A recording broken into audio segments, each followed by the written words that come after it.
I know it is very difficult to listen to the never-ending lies and hypocrisy that emanate from Andrew Holness, but people really need to listen to him because only then will they learn that one, he is not smart, and two, he does not have the Jamaican people at heart.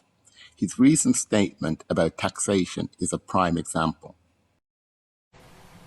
We have gotten this far because we have managed the finances of the country so well that the average Jamaican does not have to contemplate taxation. You heard. He is proud that the average Jamaican does not have to contemplate taxation.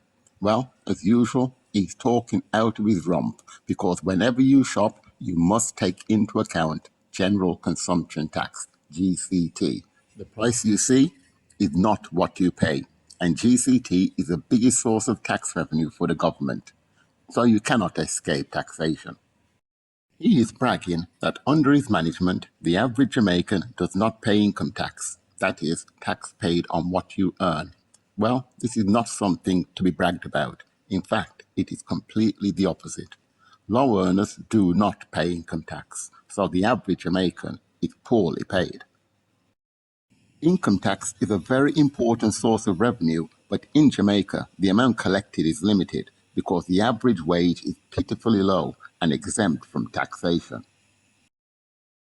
Earnings under $1.5 million are not taxed, and some may consider $1.5 million to be a living wage. However, as you can see, over 50% of workers earn way less than $1.5 million, and the average wage is less than $1.2 million. So, Andrew, the reason why the average Jamaican does not pay income tax is because they do not earn enough. Therefore, your goal should be to create an economy where the majority earn above $1.5 million, but you champion an economy dependent on industries that pay slave wages. And this is what this is about. Every single call center that is going to be open, and don't take me literally, take me seriously, I will be there to open them. This is the fastest way to get our Jamaicans employed. His long-term goal is for 300,000 call center workers. But as you can see, the average monthly wage is around $400 US, and the annual figure is just over half the threshold, so nowhere near a living wage. His other goal is for much more tourism, even though the pandemic proved that it is idiotic for it to be the major source of revenue. It is an industry dependent on the destruction of the environment and pays some of the lowest wages in Jamaica and makes foreign investors richer. Jobs in the service sector perpetuate poverty, and the governor of the Bank of Jamaica referred to them as low value. The claim that they have managed the finances of the country's, quote, so well, is fiction. What the JLP and PNP have delivered is a nightmare. An economy with over half the workforce earning less than a living wage and around 2/3 do not pay income tax. These modern-day slaves would love to earn enough to contemplate income tax, and they could if Holness was opening solar and wind-powered factories to create manufacturing and digital industries. But his vision is call centers.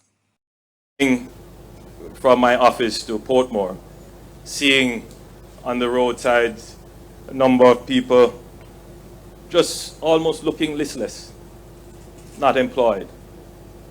And I started to think, can you imagine if we had every single able-bodied Jamaican who wanted to work employed? We wouldn't have to worry about crime and violence. People would be too busy for mischief. And this is what this is about. Every single call center that is going to be open, and don't take me literally, take me seriously, I will be there to open them. This is the fastest way to get our Jamaicans employed. And so come, let's go and break ground, because I want to open the next one and the next one.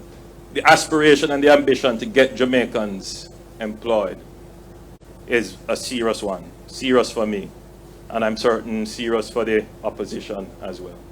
And governments must move with alacrity, speed, determination, and instrumentality to provide employment for our people.